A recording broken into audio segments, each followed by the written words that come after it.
Tayo po'y manalangin, mga minamahal, opo, dakilat mapagpalamang banal, Diyos na makapangyarihan sa lahat, aming pinakamamahal na Panginoong Hesus, Diyos na banayad sa pagkagalit, sa ganas sa kahabagan, sa paunang panalangin po, aming ginagalma, Pastor and Time Prophet, Beloved Honorable Evangelist Phil de Almeida, maraming salamat po, Lord God, sa paglangis mo, sa bawat bahagi na yung gawain na tapos sa tigit, sa pagkilos mo mainam sa aming kalagitnaan, sa iyong Santong Espiritu na ibigay sa mga puso, at bagong lahat, kami po yung nagpakumbaba, lalo bang lingkod, sa aming po nagawang pagkukulang, pagkakamali, pagkasala, kabagan mo kami, patawarin, lubos at labis po kami nagsisi, at sa aking mga labi, malapay ikaw po maglagay, na makatagal dapat bigkas ikaw po akin asahan, buksang pangunawa, kaisipan ang bawat na paginig sa pangalan ni Jesus, unbelief and doubt, Satan cast out, be bound into hell, and be there forever in the name of our dearest Jesus I pray. Amen and amen. Everybody say, praise the Lord. Una tigit sa lahat, ang pinakamataas na pagpupurit, pasalamat, kalwalhatian at kadakilaan ay tangi lamang sa ating Diyos na buhay at makapangyarihan, walang iba sa ating pinakamamahal na Panginoong Jesucristo. At ako po'y nagpaabot ng dobling paggalang sa ating pong beloved Evangelist Phil de Almeida, the end time prophet of our loving God, at patuloy pong ating pag-alala kailanman ay hindi po natin malilimutan ang mga aral na turo na iniwan ng ating beloved Assistant Pastor, our beloved Mama Dear. Apo'y nagpaabot ng paggalang, pagbati sa mga beloved children ng ating beloved parents in the Lord. Welcome back po sa ating beloved Minister Poch, beloved Tin, sa kalmamahal sa buhay. At magandang hapon po sa inyo lahat, sa ating pinagpalang mga baguhan, at sa lahat po ng ating mga viewers sa ating live webcast. Ang ating pong tatalakayin, pamagatan natin God's appointment. God's appointment, ang ibig sabihin, ang paghirang ng Diyos. Ang paghirang ng Diyos. God's appointment. Kindly po, sa ating beloved Bible readers, basahin po natin yung ating first two verses. In the first book of Thessalonians, chapter 1, verses 4 and 5. Knowing, brethren, beloved, your election of God, for our gospel came not unto you in word only, but also in power and in the Holy Ghost. The gospel, according to John, chapter 15, verse 16. You have not chosen me, but I have chosen you, and ordained you that you should go and bring forth fruit, and that your fruit should remain, that whatsoever you shall ask of the Father in my name, He may give it you. God bless you po, kandi sa Tagalog. Dito po sa Unang Tesalonica, Kabanatang 1, Talatang 4 at 5. Yamang aming nalalaman, mga kapatid, na minamahal ng Diyos ang pagkahirang sa inyo. Kung paanong ang aming ebanghelyo ay hindi dumating sa inyo sa salita lamang, kundi sa kapangyarihan din naman at sa Espiritu Santo at sa lubos na katiwasayan na gaya ng inyong nalalaman kung anong pagkatao namin ang aming ipinakita sa inyo dahil sa inyo. Ebanghelyo ni San Juan, Kabanatang 15, Talatang 16. Ako'y hindi ninyo hinirang, ngunit kayo hinirang ko at aking kayong inihalal upang kayo magsiyaon at magsipagbunga at upang manatili ang inyong bunga upang anumang inyong hingin sa Ama sa aking pangalan ay maibigay niya sa inyo. Amen. Amen. Purihin ang ating mahal na Panginoon. Palakpakan mo muna natin. Isang malakas na palakpak, sabay-sabay tayong pamalakpak ng may galak, at lahat magsabi ng malakas na praise the Lord. Ang ating mabait na Diyos sa langit, ang magpala ng kanyang banal na salita, ang ating pinakamamahal na Jesucristo. God's appointment o sinasabing ang paghirang ng Diyos. Sabi ng ating nabasa sa unang Thessalonica, dito tayo sa verse 5, sinasabi ang ebanghelyo ay hindi dumating sa atin sa magitan ng salita lamang, kundi ang ebanghelyo ay dumating sa magitan ng kapangyarihan at Espiritu Santo. Yan ang ating napakinggan, mga minamahal. Lahat tayo ay nanggaling sa iba't ibang fellowship, mga minamahal, at sa paraang yun ay inisip natin na hindi lang na tayo ng Diyos, mga minamahal. Pero sa ating buhay, matapos nating mapakinggan ang mga ebanghelyong ating napakinggan, ay hindi nagmanifest kapangyarihan ng Diyos. Pero sabi ng ating nabasa sa verse 5, mga minamahal, ang ating daw napakinggan ay hindi salita lamang, kundi may kapangyarihan ng Espiritu Santo na ang ibig sabihin, genuine o totoong ebanghelyo ang ating napakinggan mula sa pangaral ng ating beloved parents in the Lord. Kaya dito sa verse 4, sinasabing, yamang aming nalalaman, kapatid, na minahal ng Diyos ang kahirang sa inyo. Hindi pala basta-basta tayo narito. Kaya ang napakinggan natin ay salita ng Diyos na may kapangyarihan sa magitan ng Espiritu Santo dahil mismo ang pagkahirang sa atin ng Diyos ay minahal ng Diyos. Ibig sabihin, espesyal ang pagkatawag sa atin. Hindi tayo basta tinawag lamang, mga minamahal, dahil tayo nakapakinig ng Ebanghelyo ng kaligtasan. Hindi. Bagkos tayo'y tinawag, ang pagkatawag sa atin, ito'y totoong kalooban ng ating pinakamamahal na Panginoong Jesucristo. Kaya nga sa ating supporting verse, John chapter 15, verse 16, mga minamahal, yung pagkahilang ng Diyos sa atin, merong pribilehiyo. Merong privilege na inilaan ng Diyos para sa atin. Ang sabi dito, ako hindi nyo hinirang, ngunit kayo'y hinirang ko at aking inihalal. So hindi lang tayo basta hinirang ng Diyos, mga minamahal, kundi inihalal pa, pinili sa mga pinili. Bakit ko sinabing pinili sa mga pinili, yung isinasabing inihalal, mga minamahal? Bawat kursada, mga minamahal, maraming taong lumalapit sa Diyos. Ang kanilang layunin, mga minamahal, ay maaaring gumaling ang karamdaman, malutas ang problema, o maibsan ang problemang meron sila. Hanggang doon lang ang gusto nilang mangyari, mga minamahal. Pero ang gustong mangyari ng Diyos, mga minamahal, ay ihalal ka. Hindi ka lamang hirangin, ihalal ka o piliin ka sa lahat ng taong lalapit sa paanan ng ating pinakamamahal na Panginoong Jesucristo. Kaya ang sabi rito, mga minamahal,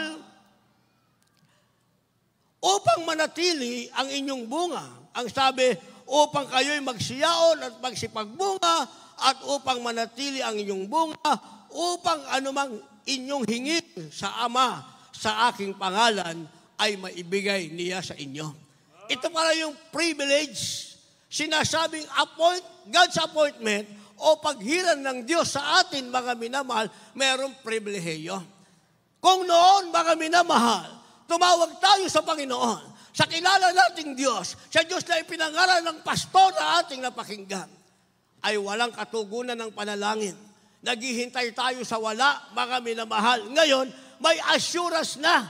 Sabi ng ating nabasa, sa pagkahiran ng Diyos sa atin, kung mananatili ka sa pagkahiran ng Diyos sa iyo, na ang pagkahirang sa iyo ay minahal ng Diyos, ang sabi, hingin mo ang nais mo sa pangalan ng ating mahal na Panginoon, ibibigay sa iyo ng ating pinakamamahal na Panginoong Jesucristo.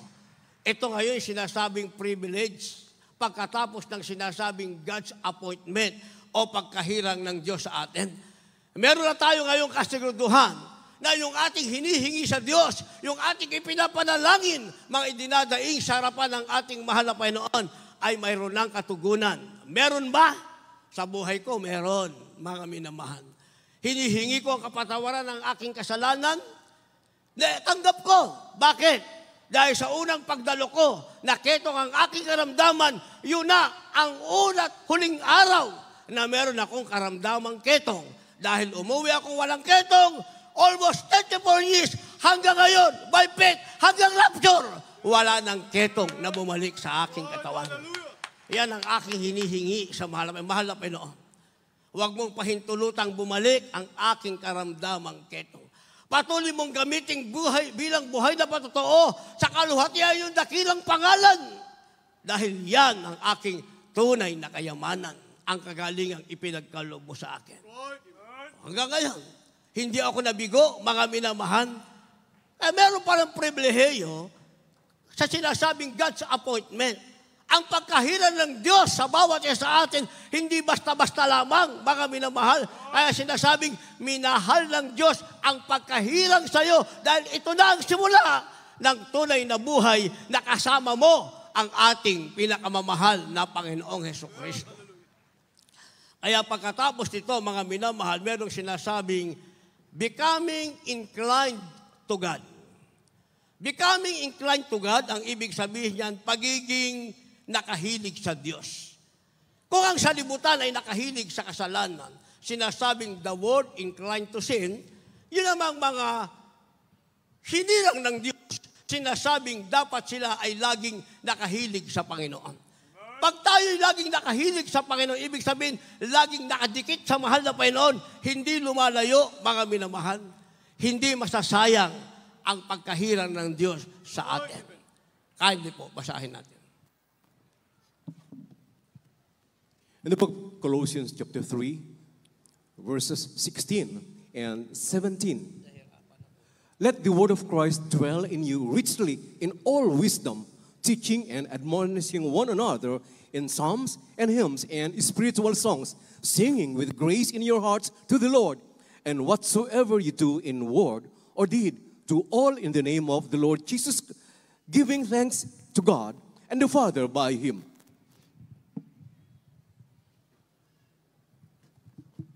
Colosas Kapitulo 3, versikulo 16 at 17. Manahan nawang sagana sa inyo ang salita ni Kristo.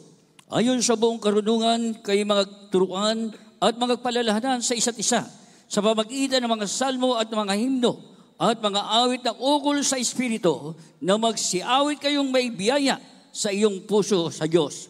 17. Anumang inyong ginagawa sa salita o sa gawa, gawin ninyong lahat sa pangalan ng Panginoong Hesus na nagpapasalamat kayo sa Diyos sa pamagitan niya. Amen. Palapakan po natin ang sabay-sabay na malakas ang ating mahal na Panginoon. Lahat magsabi na malakas na praise the Lord.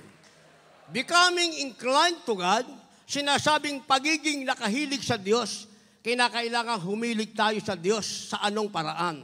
Sabi ng ating nabasa, mananahan nawang sagana sa inyo ang salita ni Kristo. Ito daw yung paghilig natin sa Diyos, mga minamahal. Naka-incline tayo sa mahal na Panginoon, dapat manahang sagana sa atin ang salita ni Kristo. Ibig sabihin, sumagana tayo sa salita ng Diyos. Hindi tayo dapat maging kulang, mga minamahal. Kung sagana tayo sa salita ng Diyos, mga minamahal, alam natin kung saan tayo mawawala sa paraang mawawala sa Diyos at sa paraang mananatili tayo sa ating pinakamamahal na Panginoong Jesucristo. Sa paraang mananatili tayo sa Diyos, ang sabi rito mga minamahal, manahang nawa sagana sa inyo ang salita ni Kristo. Ang sabi, ayon sa buong karunungan, kayo'y magturuan at magpaalalahanan sa isa't isa. So meron tayong pagtuturo, mga minamahal. Meron tayong paalalahanan sa isa't isa. Kaya nga, mga minamahal, ang mga salitang ito, ang pangangaral na ito, napakinggan na natin, mga minamahal, at nakita natin mismo sa pangangaral ng ating mahal na magulang sa Panginoon. Tayo'y inaruga, mga minamahal, sa tinatawag na paalala sa pangangaral na walang ilalis sa banal na kasulatan, walang dinagdag sa banal na kasulatan. Kaya nga, hindi natin pwedeng bawasan ang banal na kasulatan para masunod yung gusto natin. Para maging convenient tayo sa paglilingkod sa Diyos, bawasan natin ang bagay na ito. Hindi rin natin pwedeng dagdagan para pumabor sa atin ang pangyayari. Lahat magsabi ng praise the Lord. Dahil kung gagawin natin yan, mga minamahal, ang banal na kasulatan ang nagsasabi, masasayang ang pagkahirang sa iyo ni Kristo. Bakit? Sa banal na kasulatan, sinasabi, pag nagbawas ka at nagdagdag ka, sabi ng banal na kasulatan, wala kang bahagi sa kaharian ng langit. Kaya pala ang ating mahal na magulang sa Panginoon, kapag nangaral, mga minamahal, eksakto. Kung ano nakasulat sa Genesis, going to Revelation, and Revelation going back to Genesis, mga minamahal, eksakto lang. Kung ano nakasulat sa banal na kasulatan. Dahil ito pala ang tanging paraan para hindi masayang ang pagkahirang ng ating mahal na Panginoon na sinasabing tayo ay kinakailangang manahang sagana sa salita ng Diyos na mag-aralan at magturuan ang isa't isa. Tuloy natin ang basa. Ang sabi rito mga minamahal, sa mamagitan ng mga salmo at mga himno at mga awit na ukol sa Espiritu na magsiawit kayong may biyaya sa inyong puso sa Diyos. Lahat magsabi ng praise the Lord. O ito lang mahaba nating pagpupuri, mga minamahal. Walang makakagawa nito, mga minamahal. Walang makakagawa. Magpaikot-ikot ka sa ibang bansa, mga minamahal. Kahit naman saang bansa sabihin natin, mahirap ipara Ebanghelyo, meron pa rin nangangaral ng Ebanghelyo. Totoo yan, mga minamahal. Nangangaral lang sila. Pero hindi 100% ang pangangaral. Samantalang sa banal na kasulatan, kasama pala, mga minamahal, ang pag-awit ng himno, ng samno, mga minamahal, umaawit kang may galak ng biyaya ng Diyos sa iyong puso. Yung 2 oras nating pagpupuri sa mahal na Panginoon, tayo lang ang meron yan, mga minamahal. Tayo lamang. Paikot-ikot sa ibang bansa, pumunta ka sa ibang fellowship, makipag-usap ka kahit kanino, tanungin mo, gaano kahaba ang service nyo? 2-hour service na nila yon, mga minamahal. 2-hour service na nila yon, ha?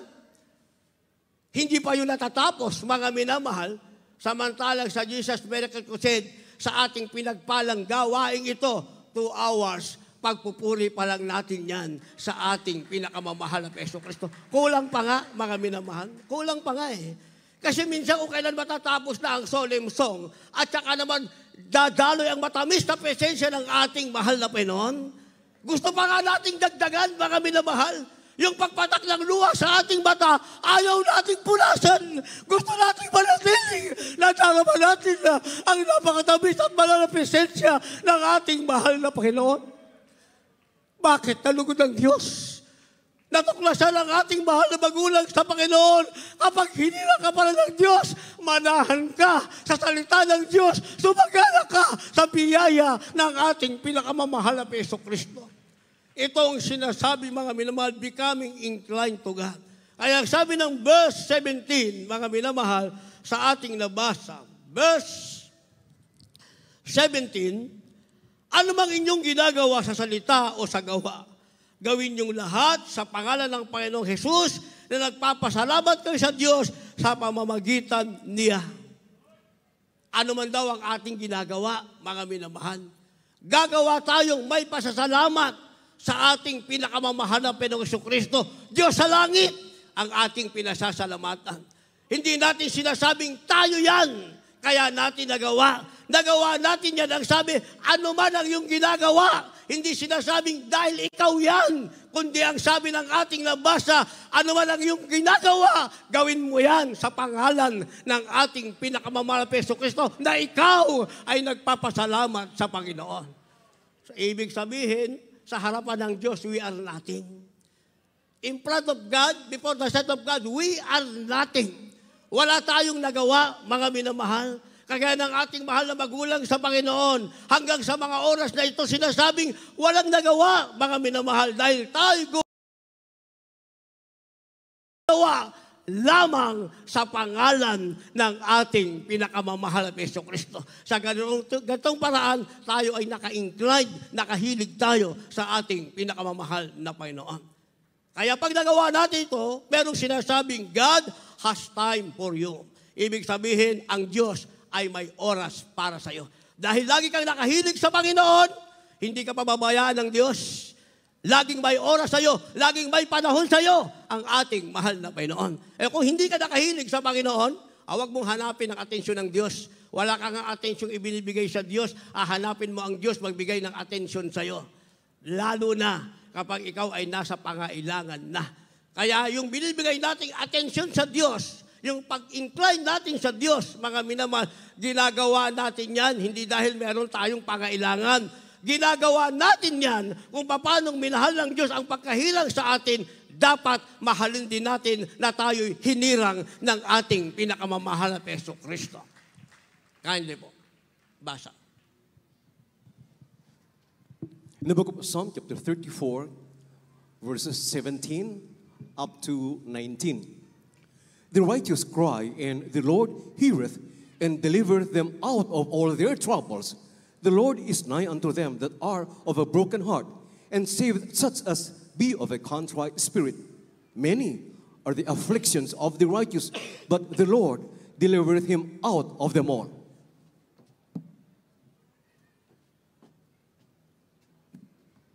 Dito po sa mga awit, Kabanatang 34, talatang 17 hanggang 19.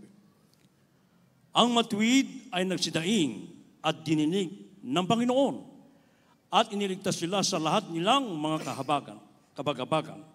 Ang Panginoon ay malapit sa kanila na may bagbag na puso at iniligtas ang mga may pagsisising diwa. Marami ang kadalamhatian ng matuwid, ngunit iniligtas ng Panginoon sa lahat. Amen. Palakpakan po natin ng isang malakas na palakpak ang ating mahal na Panginoon.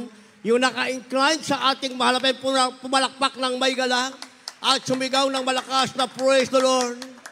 Purihin ang ating pinakamamahal na Jesucristo. Sabi, God has time for you.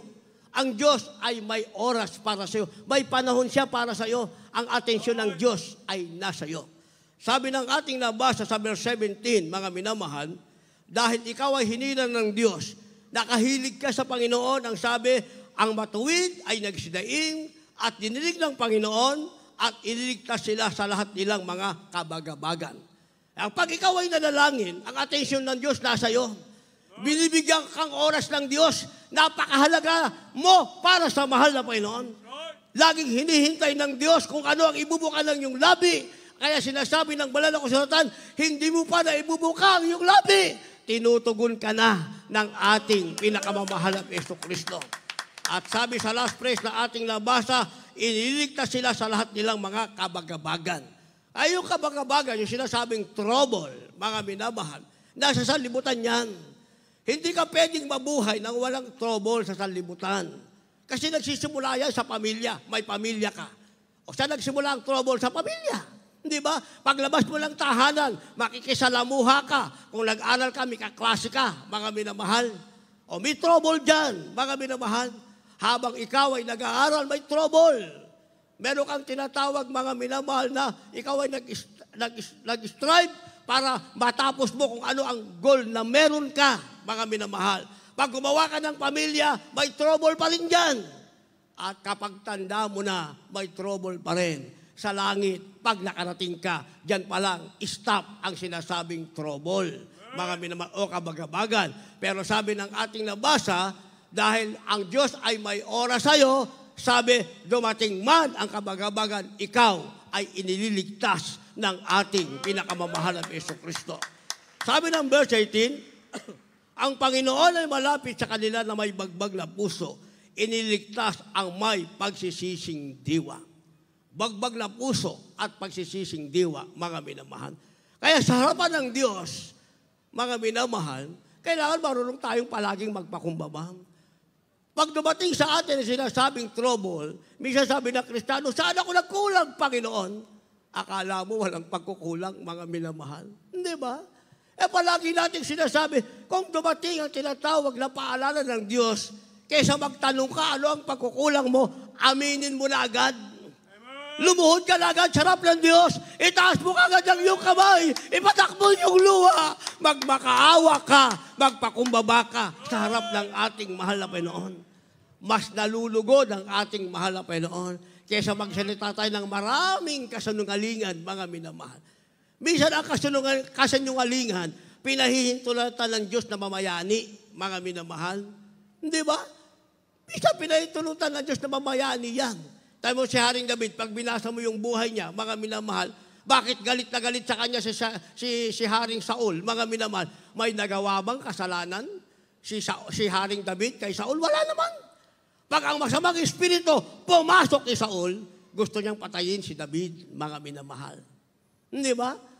Pero pag napakinggan niya, si David ay nagpuri sa Diyos, nawawala ang masamang espiritu, napapayapa si Saul. Kaya ang ibig sabihin, mga minamahal, minsan, yung balak na masamang tao, yung kanilang kasinungalingan, pinahintulutan ng Diyos para ikaw na naging biktima ng kasinungalingan ay matutong magpakumbaba sa harap ng ating mahal na Panginoon. At huwag kang mag-alala, sisigilin din sila ng Diyos pagdating ng kapanahunan at sa kapanahunan na yan, lalong magiging matingkad ang pagkahirang sa iyo ng ating pinakamamahal na Panginoong Jesucristo. Verse 19, ang sabi, marami ang kadalamhatian ng matuwid, ngunit iniligtas ng Panginoon sa lahat. Meron pala talagang kapighatian. Kabagabagan, kapighatian, mga minamahal, kadalamhatian, Pare-pareho lang isang kahulugan yan, mga minamahal. Ikaw ay nasa tinatawag na trials. Pare-pareho lang yan. Kung yan ay pagsubok ng mahal na Panginoon, kung yan ay kaaway ng Diyos, gawa ng kaaway ng Diyos, o gawa ng kapwa nating tao, pare-pareho lang yan. But there's one thing is certain, sinasabi mga minamahal na marami ang kadalamatayan na matuwid, ngunit iniligtas ng Panginoon sa lahat. O napakinggan natin yung pinagpalang pato ating beloved Christian kanina, mga minamahal. Depende kasi sa design ng ating puso, mga minamahal. Minsan kasi nakatingin tayo sa isang bagay na hindi kalooban ng Diyos. Isipin nyo, mga minamahal, mag-aaral siya, ibinigay ng ating mahal na Panginoon. Pero mawawala naman siya sa mahal na Panginoon. Nagbigay ng konting paalala ang ating mahal na Panginoon, na-recognize kagad ng ating mahal na kapatid. Kahit scholarship pa ang meron siya makapag-aral, walang halaga yan kung mawawala siya sa mahal na Panginoon. Iniwan niya ang pag-aaral, nagpatuloy gawin ang kalooban ng ating pinakamamahal na Panginoong Jesucristo. Yung kanilang beloved baby, yung first baby, yun ang first and last baby, mga minamahal. Doktor ang may sabi, pero sabi ng Diyos, pararamihin ko ang lahi mo, kagaya ng kasindami ng buhangin sa dagat at kasindami ng bituin sa langit. Sinabi kay Abraham sinabi, tayo'y mga anak ng Diyos, sinabi rin niya sa atin ng ating pinakamamahal na Panginoong Jesucristo. At depende sa design ng ating puso, mga minamahal. Yung iba, basta lang nagtrabaho, may trabaho na ako, okay na yan, na wala naman sa mahal na Panginoon. Ating beloved Christian, mga minamahal, nanalangin siya, mahal na Panginoon, ang kailangan kong trabaho ay yung trabahong masusunod ang oras ko. Hindi ako mawawala sa pagdalo sa gawain. O ano ang binigay na trabaho ng mahal na Panginoon? Trabaho na ang oras ng ating mahal na kapatid. Ang nasusunod, na kapag tatrabaho na siya, hindi pa siya umabsent sa ating gawain. Yung iba kasi hindi, trabaho kasi ito. Trabaho ka, puro ka trabaho. Wala naman ang paglilingkod mo sa Diyos. Sa susunod, dahil hindi ka na naglingkod sa Diyos, hindi mo pinahalagan ang pagkahilang sa'yo ng mahal na Panginoon, nag-give ng Holy Spirit, o wala nang kalusugan. Hindi ka na rin makapagtrabaho. Wala ka ng kalusugan, wala ka pang trabaho. Ang gawin mo, pahalagahan mo ang pagkahilang sa'yo ng Diyos, ikaw ay humilig sa Panginoon, may trabaho ka na, nasa mahal na Panginoon ka pa, at ang sabi, ang kadalamhatian mo, lahat ito ay inaalis ng ating mahal na Panginoon. Sinasabing, God has time for you. Laging may panahon o oras ng Diyos para sa iyo. And finally, meron tayong sinasabing ultimate posterity. Ultimate posterity, ang ibig sabihin, panghuli saling lahi. Anong ibig sabihin nitong panghuling saling lahi? Ano magaganap sa ating huling saling lahi? Kindly po, ito na po ating last verse, maghanda po ating malugtog, mga magpawi. In the book of the prophet Isaiah, chapter 65, verse 23, they shall not labor in vain, nor bring forth for trouble, for they are the seed of the blessed of the Lord, and their offspring with them. Verse 22, they shall not build, and another inhabit. They shall not plant, and another eat. For the days of a tree are the days of my people, and mine elect shall long enjoy the work of their hands. God bless you po. Isaiah 65, versikulo 23, balik sa 22. Siya hindi gagawa ng walang kabuluhan, o manganganak man para sa kasangkanaan, sapagkat sila ang lahi ng mga pinagpala ng Panginoon, at ang kanilang mga anak na kasama nila. Dito po sa 22. Sila hindi magtatayo ng iba ang tatahan. Sila hindi magtatanim at iba ang kakain. Sapagkat kung paano ang mga kaarawan ng punong kahoy, ay maging gayon ang mga kaarawan ng aking bayan. At ang aking mga pinili ay mga galak na malaon sa gawa ng kanilang mga kamay. Amen. Palapakan po natin ang malakas na palakpak ang ating Panginoon. Last verse na po tayo, pumalakpak tayo ng may saya. Lahat magsabi na malakas na praise the Lord. Sinasabing ultimate posterity, ang ibig palang sabihin nito, mga minamahal, lahing pinagpala ng Panginoon. Ito pala yung panghuling saling lahi. tayo ang panghuling saling lahi, ang ibig sabihin, lahing pinagpala ng Panginoon. Dahil nauna yung ating mga magulang, hindi pa sila saved, na-save sila. Ipinanganak kayo ngayon, mga minamahal. O yan ang huling saling lahi, na kayo ay Kristiyano na. Pag nagpatuloy kayo, pinahalaga ng pagkahilan ng Diyos, yung lahi nyo ay magiging spiritual Israelite pa rin sila. Ang sabi, ito ang ating panghuling saling lahi, ang ibig sabihin, lahing pinagpala ng Panginoon. Basahin natin uli, verse 23, sila'y hindi gagawa ng walang kabuluhan, ni manganganak man para sa kasukunahan, sapagkat sila ang lahi na mga pinagpala ng Panginoon, ang kanilang mga anak na kasama nila. Yun pala ang ating kalagayan ngayon, sinasabing ultimate posterity, panghuling saling lahi. Tayo ang lahing pinagpala ng Panginoon kasama ang ating mga mahal sa buhay. Ang sabi, hindi tayo gagawa ng walang kabuluhan. Ang sabi ng verse 22, sila'y hindi magtatayo at iba ang tatahan. Sila'y hindi magtatanim at iba ang kakain. Sapagkat kung paano karawan ng punong kahoy ay maging gayon ang makarawan ng aking bayan at ang aking mga pinili ay magagalak na malaon sa gawa ng kanilang mga kamay. Bawat sipuin ng ating kamay, magagalak tayo. Bakit? Bawat pagpatungan ng ating kamay, ang sabi, pagpapalain ng ating mahal na Panginoon. Hindi tayo gagawang walang kabuluhan, hindi masasayang lahat. Ang lahat ay magiging makabuluhan sapagkat tayo ay nasa pagkahiran ng Diyos at ang pagkahirang sa atin ay minahal ng Diyos. Tayong lahat ay tumayo, mga minamahal. Kung meron kayong mga dalang baguhan, nais ba silang mapabilang sa sinasabing hinirang ng Diyos? Left and right wings, mga nasa ilalim.